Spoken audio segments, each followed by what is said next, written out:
Good morning. Welcome to Trading Hour, live from the CNBC-TV18 Motilal Oswal studio. I'm Sonal Bhutra. With me, as always, is Hormuz Fatakia, and we are starting this Friday morning on the back foot. It's a massive selling that we're seeing across the board. It's a broad-based selling, actually. If we talk about the Nifty, down a 200-point, mid-caps are falling even more. There's a 1.2% cut on the mid-caps as we speak. The advanced decline ratio absolutely in favor of the declines, outpacing that number that is in the favor of the declines. And right now, we are at the day's low as well. And that gap between advances and declines is only getting broader by the hour. It's only Nifty Pharma that is managing to be in the green currently. Even that is absolutely flat. Industrials, capital goods, all of it putting a lot of pressure on the Nifty currently. We do have a lot of stock-specific action, earnings which are trickling in. Bajaj Finance, after that credit cost issue, that stock is down around 5% as we speak. SBI Life, on the other hand, is doing well. That stock is up 2.5%. We have Bajaj Finserv, which is lower. All these auto names are lower in trade. We'll talk about the impact of UK FTA trade deal being signed as well. But overall, the end to the week so far hasn't been the best for the bulls. It hasn't been. And we started off the session with a 100-point uptick for the week. But now with this 200-point cut, we've now turned down for the week. So 24,968 is that level that the Nifty needs to close above for a weekly gain that it needs to have. We already had 3 down weeks now. So this might just turn out to be the 4th one in case the index does sustain at these levels. But of course, as Sonal was highlighting, there are a lot of earnings reactions trickling in. Phoenix Mills is one of them, 5.5% higher now on the stock. Of course, that also after an HSBC upgrade that came in with a price target revision as well on the higher side. Trident is the other one, 5% higher on that stock as well. Anant Raj is up 4%. So positive earnings reactions, but there are negative earnings reactions as well. KFin Tech is one of them. It's seen a slight recovery from the lows. At one point was down almost 8% and now it's down 6%. Bajaj Finance, as Sonal just highlighted, and ahead of its results, Bajaj Finserv is already down 4.5% in today's session. UTI AMC is another earnings reaction. UTI AMC was down yesterday ahead of its results and down another 4% after its results today as well. A lot of these asset management companies, wealth management companies are trading lower today, be it Aditya Birla Capital, Nuvama Wealth, most of these trading with losses in today's session. But Bajaj Finance was the Nifty stock of the morning that we had to highlight. And of course, after the results, the asset quality stress that they highlighted in their earnings call, credit costs remaining elevated, JP Morgan downgrading the stock. A lot of moving parts here. So let's get in Gaurav, who will summarize all of that for us for Bajaj Finance. Gaurav. Well, yes. When we talk about Bajaj Finance, at first glance, the report looks very good because profit has increased almost by 22%. Company also delivered AUM growth of 25%. But even after that, commentary is something which is hurting the stock right now. And let me tell you why. When we look at asset quality now, gross stage 3 and net stage 3 assets both have gone up. And the reason being that, specifically from the commentary, what we have picked is that the credit cost has remained stable on a sequential basis because of 2 factors. First is the MSME segment and second is that 2-wheeler and 3-wheeler segment. Both these segments are actually causing some kind of stress. Now, commentary suggests that this stress is likely to remain in second quarter as well. Company, in fact, is also going to slow down their credit growth in that segment, but they have also retained their credit cost guidance of 175 to 185 basis point. That is something positive, but definitely at this moment, commentary is something which is causing the stock go down because they are taking it in a serious way. Other than that, when we talk about brokerages, from there also we did not see any kind of push coming up. In fact, we saw JP Morgan actually downgrading the stock to neutral from overweight. The reason being that what they believe is that if we look at the valuations, the stock still looks fine. But because there are some near-term pressures in terms of asset quality, so there are no triggers left for the stock, at least for the 2-3 quarters for re-rating. And that is the reason why they have downgraded the stocks. In fact, we also have Macquarie, UBS, Bernstein. They have actually retained their sell rating and underweight rating with some bearish view on the stock. On the other hand, let's also not forget that CLSA has also highlighted one thing here about Bajaj Finance. What they say is that the 25% growth in this environment is something which is remarkable. But at this moment, it seems that Street is not taking this growth in factoring in the growth. It is actually factoring in the credit cost. And that is the reason why we are seeing some stress in the stock price as well. Okay, all right. Thank you so much.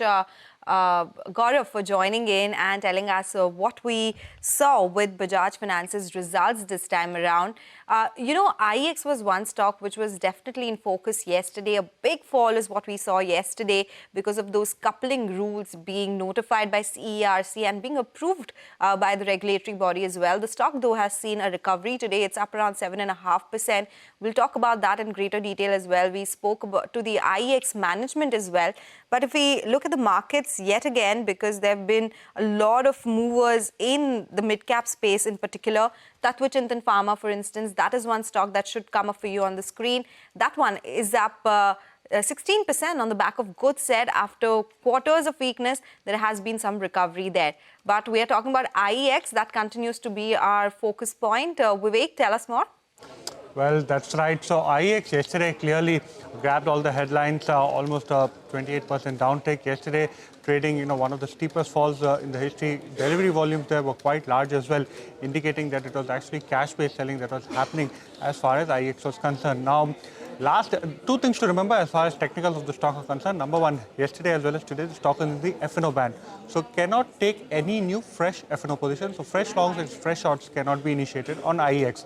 Now, the other important thing to note was that last evening, the company actually gave the exchanges their operational performance for the quarterly results, that is Q1 FY26 results, were largely along expected lines. Remember, IEX does share volume update at the end of every quarter. 15-16% volume uptick was seen. On the back of that, top line too grew in the range of 15%. However, most of the headlines continues to be grabbed by market coupling and the implementation. EBITDA not quite steady, 16% higher. EBITDA margins up 100 basis points. Profitability higher by 25%. Last evening, the company told the exchanges that they are reviewing the market coupling order. Today, we had the management on a challenge. What they're saying is that they are reviewing the order. At this point of time, they cannot comment whether they can go ahead and challenge this particular order in a higher court. Not only that, they're saying that the DAM market contributes almost third of their total volumes. So they're saying that the impact will be limited. But despite that, the markets post this particular development, all of the sell-side analysts have actually gone ahead and downgraded both the valuation multiple as well as estimates. We had the management on a challenge earlier today. It will be interesting to see what exactly they told us, especially in terms of how they will react to market coupling. So bit early days to comment on that, but let me quickly try to rephrase what is there in the order. So CRC issued order for implementing of market coupling for day-ahead market on 23rd July, day before yesterday.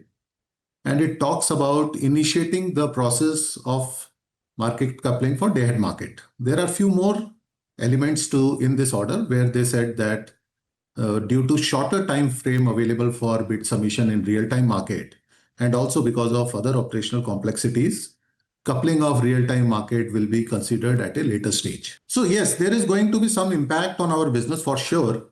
But if we see the whole thing, in the recent time, we have seen day-ahead market is not everything for us. There was a time when day-ahead market contribution in our total volume was 80-85%. But today, this number has come down to less than 35%. We would try to maintain where we are. But yes, if the competition is going to be there, definitely there could be some drop. Very difficult to put number to it. Very difficult to quantify this at this point in time. Single entity who is participant in the market, they cannot hold more than 5%. Otherwise the window is 25%. If there is competition, there could be possible reduction. So I'm not saying that it cannot be reduced. It will take its own course. All right, that's the big story for today. IEX management speaking to CNBC-TV18. Let's get another corporate conversation now. DLF and Trident Realty have sold all 416 flats of their first Mumbai project for around 2,300 crore rupees in a luxury residential project in Mumbai. It is because of high demand that has come by. Akash Ori, Joint Managing Director and Chief Business Officer at DLF Homes, is joining us now. Akash, good morning. Thank you so much for joining in. All the flats sold, all the units taken up by the buyers. Can you give us a sense of what your stake is in this JV? Will you be coming to Mumbai standalone? And if that does happen, by when do you plan to do that? Thank you. Firstly, Mumbai Karna Dhanwad. I think it's been a tremendous warm welcome for DLF in Mumbai. yes, we did. In fact, we had announced about 5 days back that we will be coming in with 2 towers. But what a demand, what a response. And I think we were compelled to bring out the other two. So it's been quite a good response for us. And as I say, repeat, thank you, Mumbai. But with regard to our partnership, Trident is our partner here. The relationship is 51-49. And yes, I mean, as opportunities keep presenting themselves, we'll see how it goes from here. So 51 is with DLF or Trident? 51 is with DLF. Okay. And you do have plans to enter on your own in Mumbai? We are just about allow us to celebrate this moment today. Yes, as I said, we've got a lot of proposals. We've got people reaching out to us, but very early days. But I think all I can say is we are here to stay, and Mumbai is an important market. NCR and Mumbai are two large markets for real estate, and for a long time, you all in the media, our analysts, friends, and everybody else was wondering and was actually asking us to be here. So we are here with you. We've done what we had to do in our first launch, and I think we'll take it on from here. Akash, now that you're done with the first launch, are there more in the pipeline? You mentioned whether or not be standalone or be it in a joint venture. Is there more in the pipeline, at least in FY26? We may not talk about the future years ahead, but now that with such a response that you have received for your first project, is there more in the pipeline, in the works? So the phase 2 of West Park will obviously be next year. But, as you know, real estate is a complex subject. I mean, there are enough approvals that need to be taken for anything to launch. And though we had planned for this to be in 2 phases, in fact, the first launch to be in 2 phases, which we've kind of now done in literally this week. But I think we will have to get down preponing a lot of our planning and get down to it. But definitely the West Park phase 2 launch, please look forward to that next year first. Okay. So what does it do to overall residential sales guidance, Akash? You had around 22,000 crore rupees. Do you plan to revise it upwards because of the strong response that you've already received? That's within 5 days, right? Yes. Well, upwards, I was asked this morning as well, but 22,000 is a big number. We've already given you guidance for the next 3 years. We've just come out of the first good sales out of Gurgaon in Privana North there, which was 11,000 crores, as you all know. Mumbai is definitely added to that kitty. But at this point in time, we've got things happening. We've got Goa coming. We've got other things back home in Gurgaon. So I think revising the guidelines at this point in time, I won't want to comment. But I think meeting them and getting on to doing other things is something which is very important. So you will be able to exceed it at least if you can't give us a number, if that is something qualitatively you can tell us. Well, as I said, depends on launches. We've got things coming up. Allow us to announce those as we move along. But for sure, watch this space. I mean, I'm sure we will have to prepone. We've had to rejig our strategy, and we will have to see how we prepone some of these things now. But this has been good, and I think the concentration will be in the West, at least in this quarter. You mentioned Goa very briefly in your previous answer, Akash. When does that happen, and what is the kind of potential that you are envisaging from there? Goa is a boutique kind of development. This is super luxury, just 61 villas, but we are waiting for our final approval. As and when that happens, I hope we can do this quarter. We're planning for it, but that is going to be quite a marquee project for the country as well. Okay. All right, Akash, thank you so much for joining in today. Of course, we are speaking to you ahead of Q1 earnings as well, so I think you'll be able to give more idea about things after earnings are out as well. Always a pleasure speaking with you. Thank you so much for joining in today. That's the word coming in from DLF. With that, we'll slip into a break. Up next, we'll discuss what's buzzing in the commodity space with Manisha Gupta.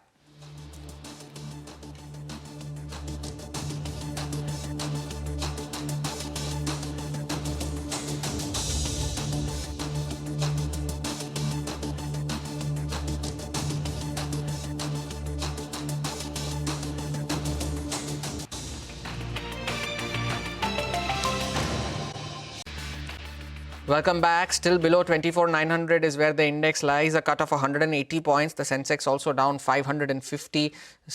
Trying to have some recovery from the lows of that 24,850 level. The bulls trying to defend that. But shifting focus now to the commodities space, and Manisha has escaped the heavy rains in Mumbai, and she's joining us to put the spotlight on metals from a different location. Manisha.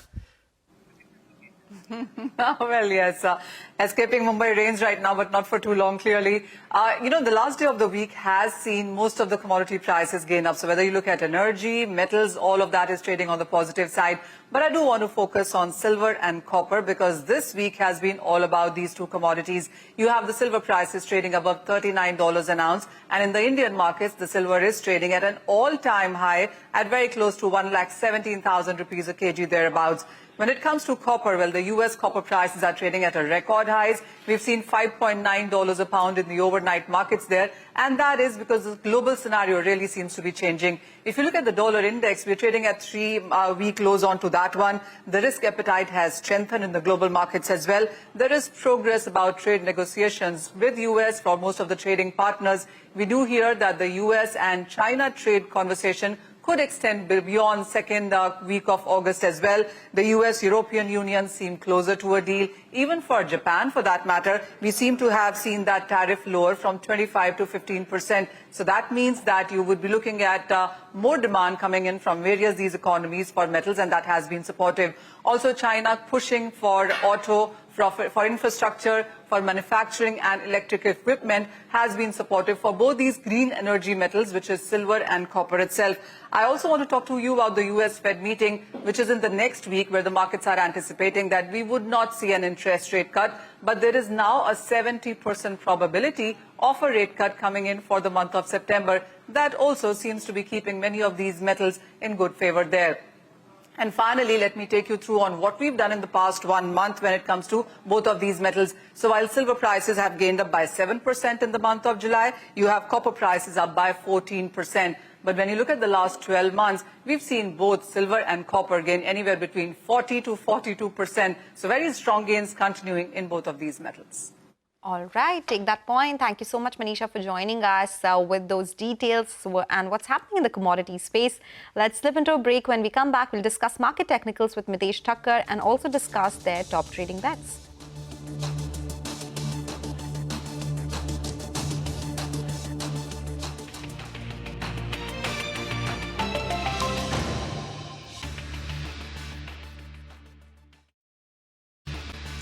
Welcome back. And since the markets are looking to recover from the lows of the day, let's go straight across to our FNO desk. And Mangalam is here to tell us what the FNO data is indicating, whether 24,850 will continue to act as a strong support for the Nifty or not. Mangalam, what's the data suggesting? That is what the street is hoping for right now, because below that there would be a further flurry of selling activity that may take place. The good part is that Reliance is actually holding up or recovering from the lows, and as a result of which supporting the cause of the Nifty, but that's just about 15-20 points. The Nifty is just about 15-20 points off the day's low today, down about 180 points for the frontline index. We have the Nifty bank lower by 400 points as well, and the mid caps will have your portfolios look like they are in a sea of red. The important part, the Nifty is broken below the 50-day moving average and also below the July 21st low of 24,882, which it's now trying or making an attempt to defend at the lower levels. And the good part that has happened from a market standpoint is that the VIX, which was fairly contained and perhaps at some point even pricing in complacency, has seen a spike right now, gone back to more relevant levels of 11, 12. But remember, the VIX on an average around 13 to 14 is good for the overall health of the market itself. The put call ratio, that's come down from 0.88 to 0.75, telling you that put writers have begun to cover their positions and call writers have started to come in the market. So we have the 25,000 call, which is fairly active in today's trading session. We have the 24,900 call as well, equally active in today's trading session. What does this activity tell you? That between 25,000 to 25,050, there is still likely to be some congestion, even if the market does recover. And technically as well, that ties in with the 50-day moving average on the Nifty. At the lower levels, though, 25,100 put writers who were hoping for support coming in at 25,000 are now covering those positions, and the premium out there has seen a sharp spike, though the 24,900 put writers are still holding on, telling you that the market may bounce back from here. 24,900 put has a premium of almost 130 rupees, telling you between 24,750 to 24,800, there is important supports for the market. And that ties in again with the support levels for the Nifty Bank. The Nifty Bank 50-day moving average, which is about 200, 300 points from where the level is right now, is an important support at 56,313. Done with the index, let's talk about individual stocks. We have shorts covering their positions in IEX after a big gash yesterday. And remember, these are unwinding positions because no fresh positions can be taken because the stock already is in F&O ban. And the first hour of trade itself has seen a lot of shorting activity take place in names like KFin. Bad numbers coming in. The stock is pummeled in today's trading session. Poonawalla FinCorp as well is seeing a lot of shorting activity for this time of the day. So that's another stock that I'll be keeping on my radar.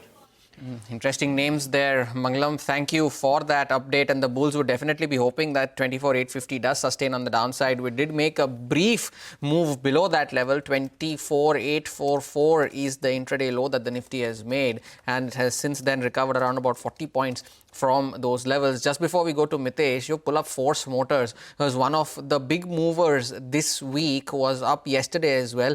And take a look at the move that it has had from the lows of the day. At one point was down 12 or 13%. It has recovered almost half of those losses now. And it's now trading with losses of around 6.5% is Force Motors. And despite this correction that we have seen today, the stock is still up 8% for the week gone by. Though Mitesh Thakkar now joins in for a quick chart check. Mitesh, 24,850, does it have the power to sustain as of now? Do you see a bit of a reversal back towards 25,000, 25,100, or do you just sit on the sidelines and see how more data unfolds?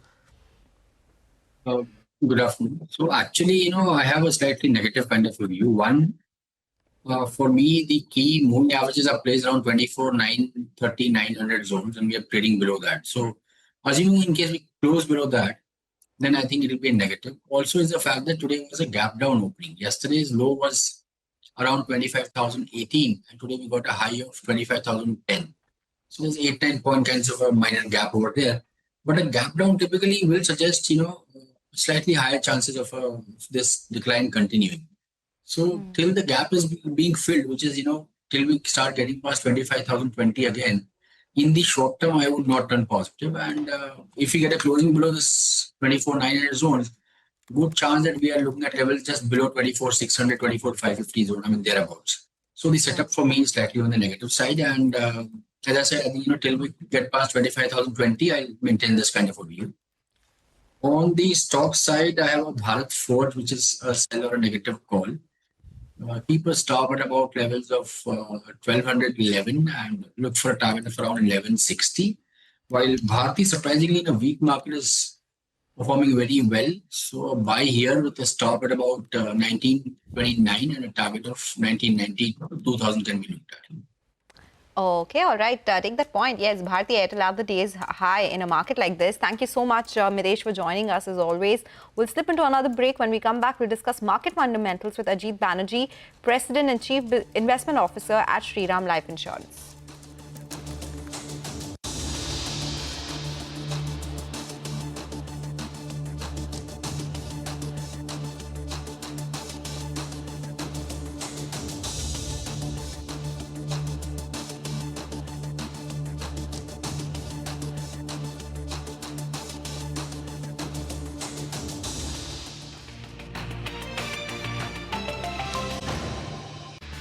Welcome back. It's a good time to talk about market fundamentals. Ajit Banerjee, President, Chief Investment Officer at Shriram Life Insurance, is joining us now. Mr. Banerjee, good morning. Thank you so much for joining in. While the markets seeing a sharper cut today, a lot is happening in the global trade with macros as well. The recent one being that UK-India FTA that has been signed. Any big takeaway for you from that? Does it change the way you look at sectors now? And anything that is looking very exciting to you after this deal? Thanks for having me in the show. I think this is something which was the negotiations and the conversations were happening for 3 years and all. So which has finally got crystallized. Even though actually this will take a final, it will take another possibly 6 to 8 months time to finally, get materialized. But there are certainly some positives which would be benefiting the Indian economy for sure. automobile sector for that matter, even IT, as well as, basically we can see on the semiconductor place, those are the things which might get benefited. At the same time, in India gets access to their marketplace for the engineering products as well. On the contrary, UK also gets gets access to Indian market. So I guess it is a mutually beneficial, trade agreement which has happened. And UK claims to be the biggest trade beyond the Brexit. What is their prime minister has claimed. Mr. Banerjee, good morning. Thank you for joining in. Since we were on the subject of autos as one of those sectors that has been likely to benefit from the FTA, the sector itself, the sector financiers, the CV financiers are seeing a bit of a struggle this time around with regards to asset quality stress. And you saw that in the commentary from Bajaj Finance. It's not necessarily a CV lender, but even for names like HDB Financial or even for Shriram Finance that reports results today, is that a trend that you are anticipating to continue, some stress to continue in the CV lending space going forward, considering that the auto demand so far has been pretty sluggish? What we feel as a house view is that there would be certainly a strain, but that will be more in the unsecured place, which of course CV does not fall into that per se. But generally, with the economy as well as the infrastructure sector expected to do better, and government spending already has commenced. So I think it's a time lag which is there at present. So overall, we are positive on the CV space is concerned. But certainly, there is always a time lag when this in the benefits of the rate resetting takes place. So I guess that is what is going to play out. So for a longer time perspective, we are positive on the CV space. But yes, there can be some minor hiccups in the short term to come. Okay. Mr. Banerjee, any other space that you're liking considering the macros, the economy, and what's happening with the commodity prices currently? The commodity prices, if we see some of the positives which are looking at this point of time, infrastructure related, if we see. So metal prices, are something which is expected to, as a metal producer, it is going to be definitely positive for the commodity sector.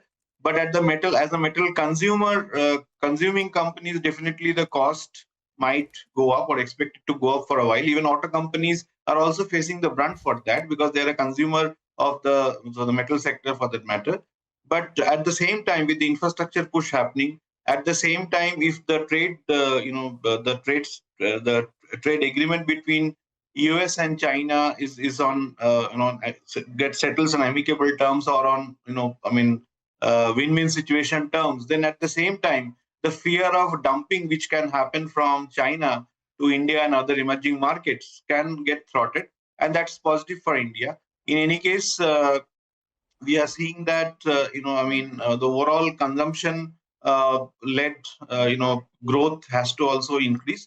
So for a sector per se, I think we are positive on the metal, but it might take out time to play out for the fully over the year actually. Right, Mr. Banerjee, thank you so much. Pleasure having you as always for sparing time and joining us today. The manager, Ajit Banerjee there of Shriram AMC. We'll take a short break and more on the markets on the other side. Stay tuned.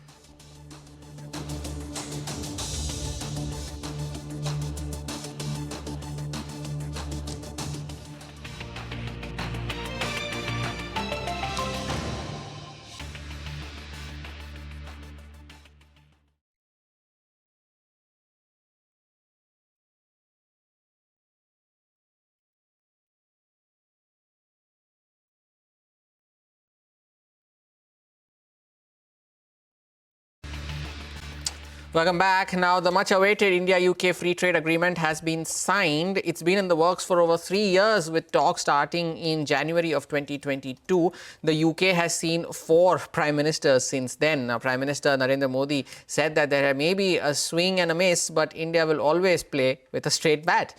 Keir Starmer, the UK Prime Minister, said that the deal would create over 2,000 British jobs. The commerce ministers of both nations signed the agreement earlier yesterday. Now, the deal is estimated to boost bilateral ties between the two nations by $35 billion and bring down the tariff guardrails to a large extent. Plethora of items which are uncompetitive to manufacture in UK today, which India can be a trusted supplier in your supply chains. Likewise, they're very high value medical devices, many products that the UK is known for, high value special medicines, where India can benefit from the UK story. UK also is a largely service-driven economy. Another area where we hope to expand our relations so that all in all, by 2030, we can double our trade. And more importantly, a free trade agreement is also a signal of trust, a signal of enduring partnership, a signal that we now have a stable, predictable regime which encourages investments. All right, that is the big story that we are tracking. In fact, let's get in Sudarshan now to understand on which companies, stocks and sectors will be impacted because of this FTA. Sudarshan. So this FTA, which was in works for last 3 years, has been finally signed, and some of the sectors that will be in focus because of this FTA. So first on that list is auto, because India is offered concessions both on EVs as well as ICE vehicles. That ICE means petrol and diesel vehicles. So for EV, concessions have been provided for vehicles that will cost more than £80,000, and as far as ICE vehicles are concerned, for petrol, concessions would be for vehicles of 3,000 cc, and in diesel it's 2,500 cc. Now, next sector that will be in focus is textile and apparels, because there would be a duty-free access for 99% of Indian apparel and textile exports, and some of the stocks that might be in focus: Westman Living, Gokaldas Exports and KPR Mills. Next sector is leather and footwear, because it eliminates tariffs on nearly 100% of Indian leather and footwear exports. Next is marine products and food. Here also it has eliminated tariffs on over 95% of agri, marine and processed food exports, in which tariff rates used to be around 16 to 20% earlier. Next is Alco Beverages. India will reduce import duties on UK whiskey and gin. So over next 10 years, the tariff would be reduced to almost 40% from current level of 150%. Last is gems and jewelry. So currently India's exports to UK in this sector is around 941 million, and UK's imports in gems and jewelry is around $3 billion. So analysts believe that India's exports to the UK is expected to double over next 2 to 3 years. So overall, FTA is positive for both Indian and UK companies. Okay, all right. Thank you so much for explaining that to us, Sudarshan. Also, stay tuned to CNBC-TV18, because in a short while from now, we'll be speaking to Pallab Banerjee, who's the Managing Director and Group President, Pearl Global Industries, Nitin Panwar, who's the Group CFO at Vaibhav Global, and Tausif Mirza, the MD at Mirza International. All these companies, they will be impacted by this big move. So we'll understand the industry view on the India-UK trade agreement and a lot more.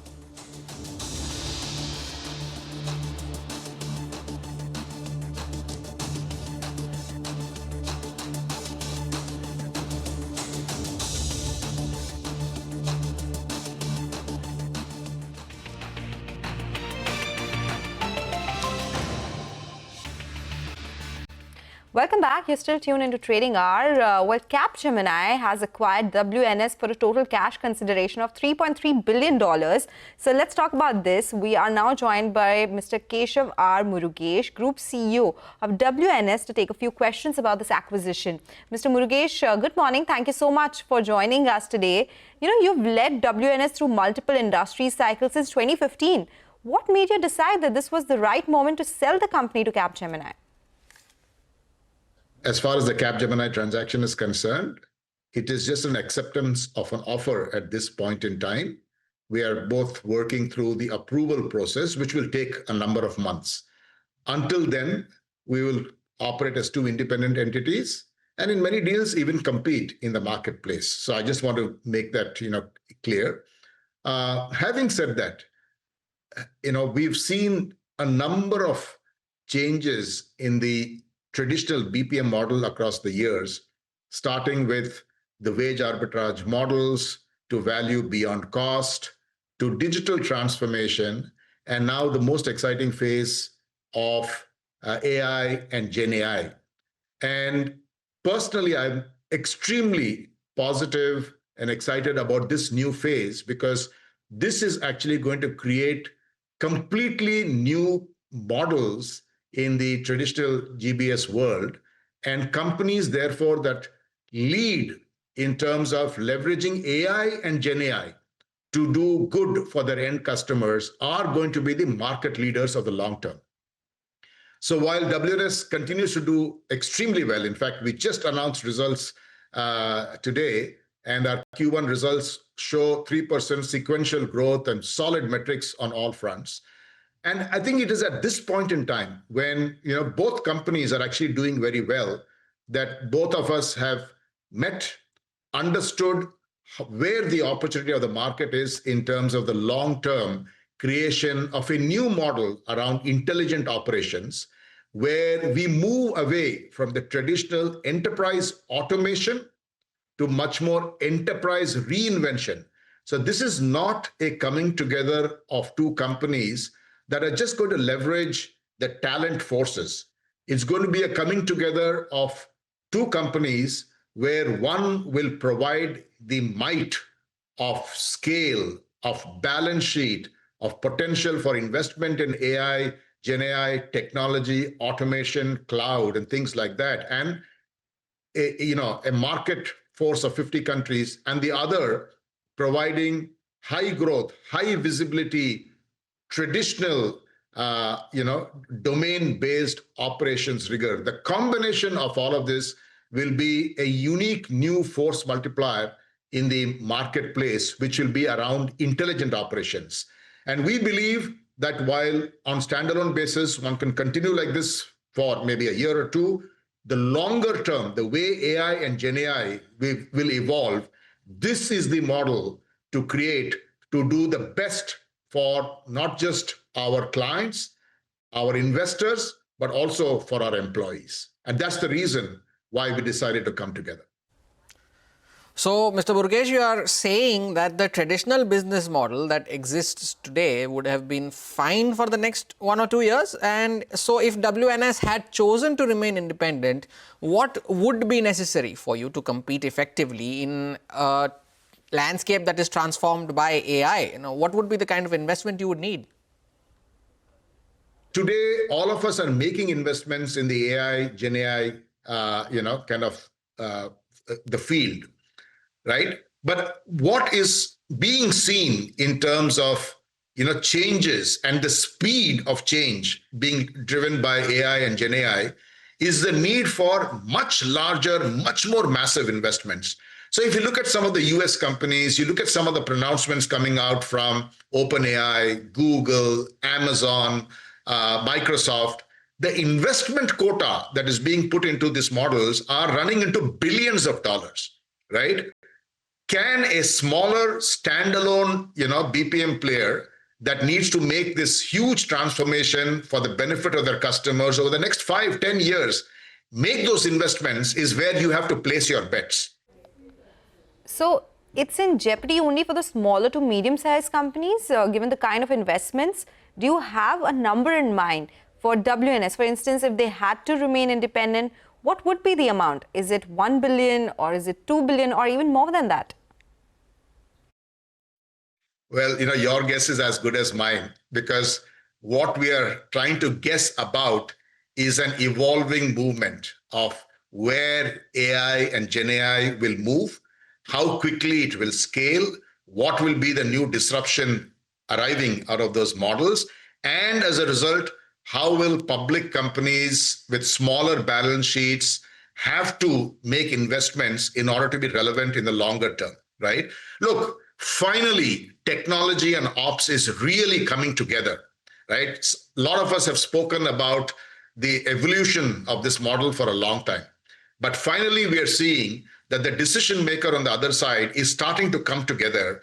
And therefore, this model that we are talking about is about intelligent operations. And it is all about enterprise reinvention and not just about automation. And it is about taking the ball to where it should be and not where it can be in just 1 or 2 years. So as far as investment is concerned, I actually think the need for investment, the need for disruption in existing business models, the need to cannibalize your own revenue in order to stay relevant in the long term is going to become a force multiplier. And this combination addresses that for the benefit of customers as well as for our employees. Smaller companies or standalone companies in the longer term will find it difficult to do it because the need for investment will be huge. I don't know what that amount is going to be, but I already told you there are other companies investing billions of dollars now in this space. How can you with a small balance sheet compete against that investment? That is the core of the discussion.